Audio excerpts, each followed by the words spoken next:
Readers, reviewers, countrymen, lend us your ears.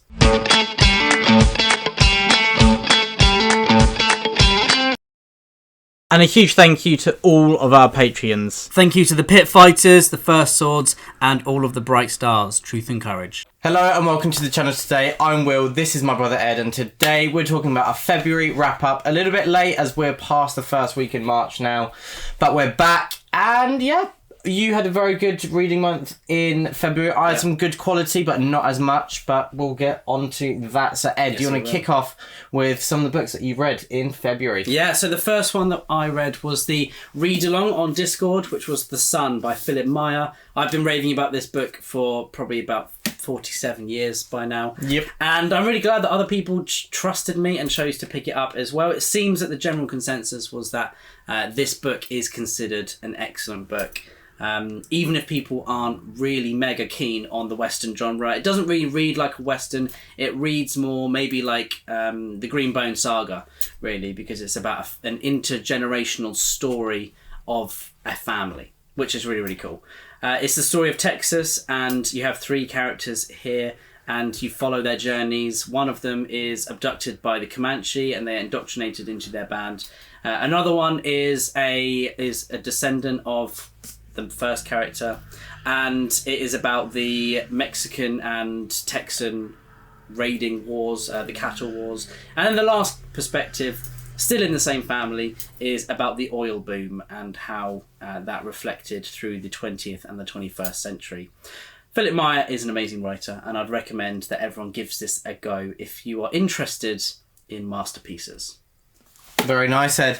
And I've got, first up, very riveting, How to Read and Why by Harold Bloom. Nice. So he's a very well-known literary critic. And Should that be the first book that anyone ever reads? No. No. Okay. No. Because it's very pretentious, in my opinion. You have to read for aesthetic value, and there's a set reasons to read, and it's for like intellectual growth and things like this, which, of course, part of reading. Some books engage you on an intellectual basis, and that's why you really enjoy them. Yeah. But that shouldn't be the reason to read, and it shouldn't be the be-all or end-all. But Harold Bloom would hate basically anything in fantasy, hate anything in historical fiction. It has to be set with very specific goals. He's got quite a weird model of what makes a good book. It's like, because he said Blood Meridian's so good, All the Pretty Horses isn't that great. It's like, really? Just because Cormac McCarthy's done two really good books. He's like, yeah, it's really good, but because he's done Blood Meridian, it's not as good. Surely that's just down to taste. Exactly, I know. But he says that there's an objective value to a lot of books, which when you use the word objective... And he decided with something like reading... Yeah, he's done a book, I think, on 300 books of the Western canon. I mean, in some ways, he's incredibly insightful, and I think he's a fantastic writer. It's really engaging for something I quite... ferociously disagree with, to still enjoy reading about it is quite interesting, and it shows the skill of Harold Bloom as a writer. And he did have some ideas that I think, if it wasn't as absolute, it would be really helpful. Yeah. But yeah, that's How to Read and Why. Interesting that he's written books on the Western canon. I didn't know he's into the Napoleonic Wars. And I read Ship of Magic by Robin Hobb, and I thoroughly enjoyed it. What I love here is that Hobb has pulled into her writing a multi-POV style that really captures the world, really shows off her literary skills, that you get such a broad depth of characters in this world. It's fascinating. She wrote a great, bad guy. I would consider this person to make some questionable choices, but it's really good to have a character written by Hobb like that. And, I'm not a big fan of ships or boats, skiffs, canoes, rafts, kayaks. I don't really like anything in the water. I don't mind a drag car. You can't really swim, can you? Oh, I'm getting better. It's because of my hip. You haven't been able to swim since you were like a child, Ed. You can't blame the hip. True. So, because of my fear of the water, maybe. You know those videos on TikTok where it's like shows like just the depth of water in the sea, and the song is like yo. Sadie is freaked out by those. Same. Me too, to be fair.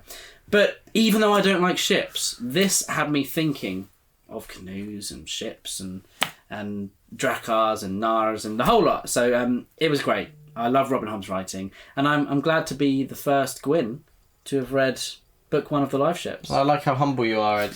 I love it. Yes, you are starting live ships before me. Great. I also finished Train Dreams by Denny Johnson, and this book is a very short book, aka a novella, and I think it's about 100 pages long. Yeah, just over 100 pages. It's the story of a man, a labourer in the American West in the 19th century, and it goes through his life. And I think this is widely, I always see this on TikTok as like a book that every man should read.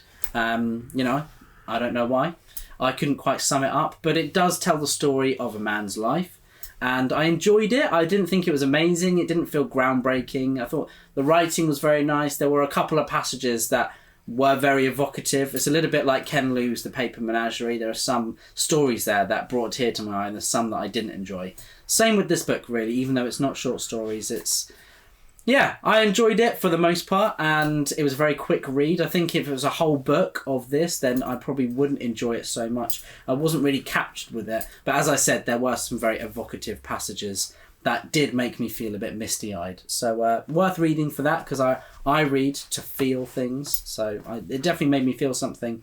But everyone raves about it, so I didn't love it as much as I was hoping to. Mm-hmm. But I'd definitely like to check out more Denny Johnson. And the bonus is it's a short book, so exactly. If you don't love it, spend too much time on it. Amen. We both read Grave Empire by Richard Swan, and we have a review on the channel.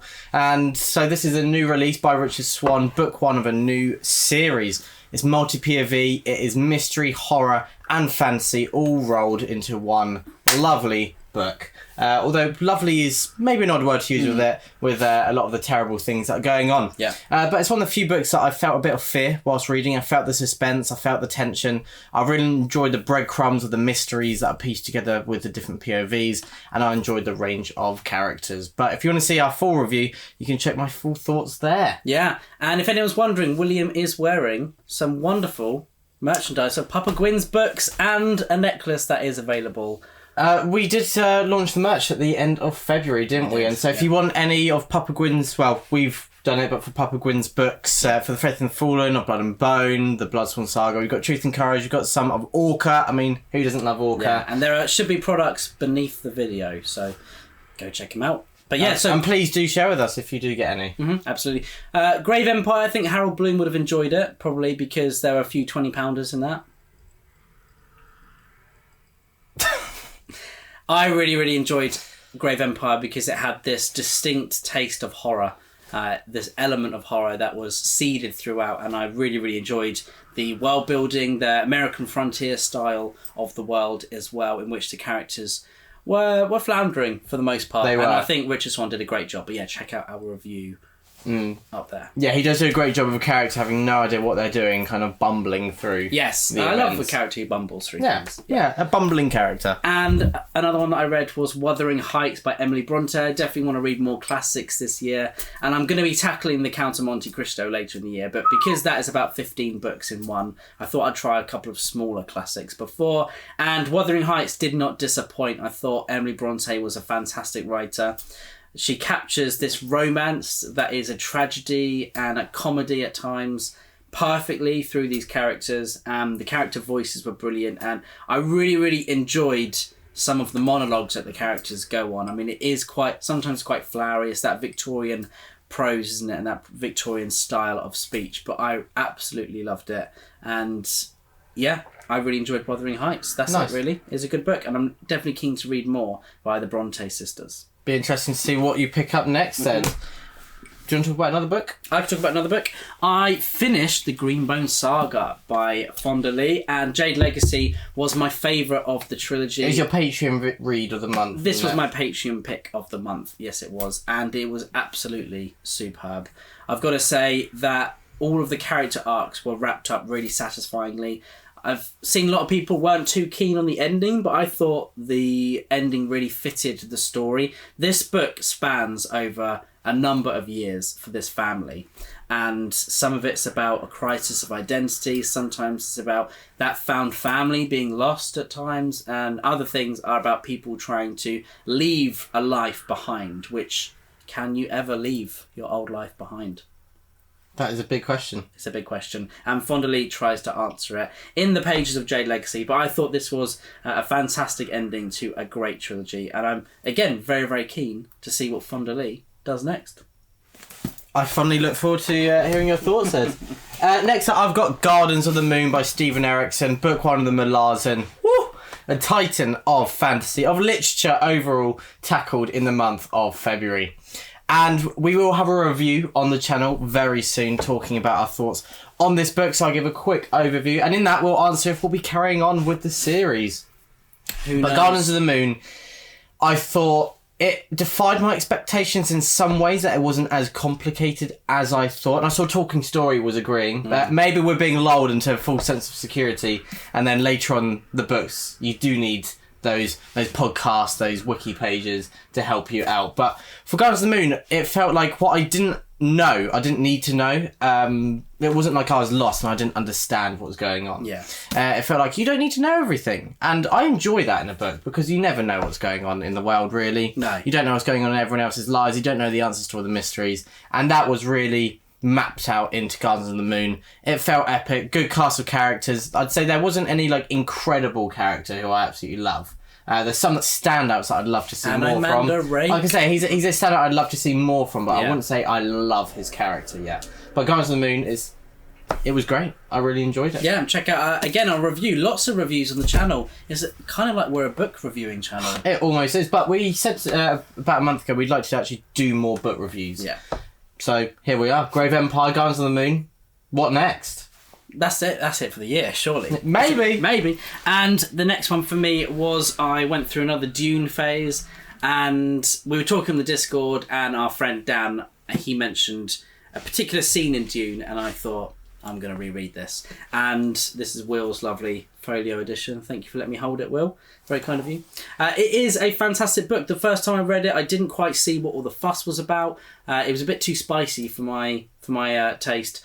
But yeah, I really, really got to grips with Dune this time around, and I fell in love with the world. I fell in love with the writing, and I saw what an amazing job Frank Herbert did. I rewatched the films as well, and I just loved all of them, and it was a nice Dune renaissance in my life.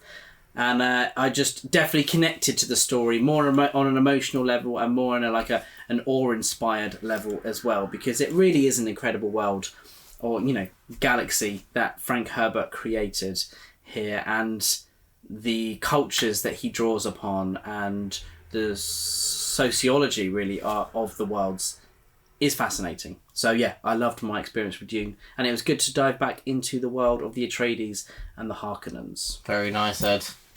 And next up for you? The last one for me was a wonderful arc of the Devils by Joe Abercrombie. I've been very, very excited to receive this book and to read it, and I've been holding off. We've had this book since October, and I've kept myself just holding back, and it's been tough, but I finally dived into it, and it was just a fantastic read. I really, really enjoyed it. I do have a review on Goodreads if you are interested in checking it out, but I think it's really Baldur's Gate 3 meets James Gunn's The Suicide Squad. It's very different to the first lore. It does obviously have Joe's trademark get into a character's head, but it's more of a Larry McMurtry style here, where he is head hopping on the same page, and you are really experiencing this vast array of characters in the same group together. So a lot of it is about their opinions of one another, and that makes for a really interesting dynamic between the group. It is the story of a group of basically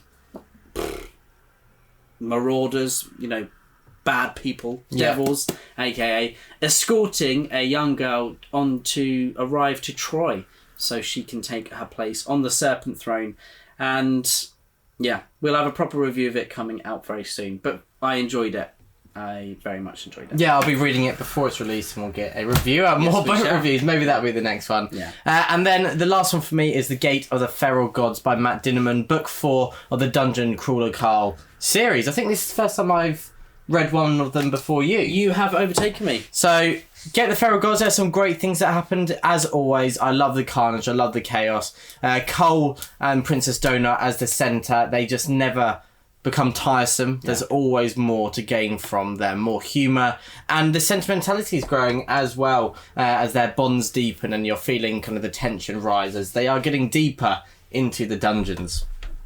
But I'd say that this probably plateaued a little bit. It didn't introduce as many new elements as the previous installments, and so it wasn't exciting as much in the sense of discovering new parts of this mini world.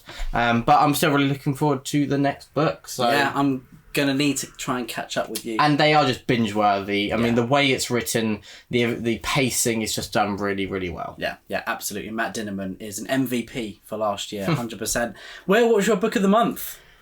Oh, I think I'm going to have to say my... I don't know, Ed. I think I'm going to have to say my book of the month is Grave Empire by Richard Swan. Good choice. And I'm going to have to say, even though it's a reread, Dune, because it really impacted me this time around. We don't allow rereads, though. You're breaking the rules. Well, do you know, I'm going to start giving props to rereads because I had such a different experience with it this time. It felt like I was coming at it with fresh eyes. A bit like when I read Gardens of the Moon. The first time I didn't appreciate it, and the second time it was like I'd never read it before, and it was a new book to me. So, okay, I'll allow it. You've justified the decision. I've broken half of the rules, okay, which I'm allowed to do. But there we go. That's what we read in February. Please let us know what you read. What was your book of the month, and what are you looking forward to reading in March? We've got lots of exciting things coming your way, and I hope you have a great March. Yeah, very nice. Very nice? Very nice. Wow. Lots of rats. Take care. See you soon. The Brothers Gwynne. The Brothers Gwynne.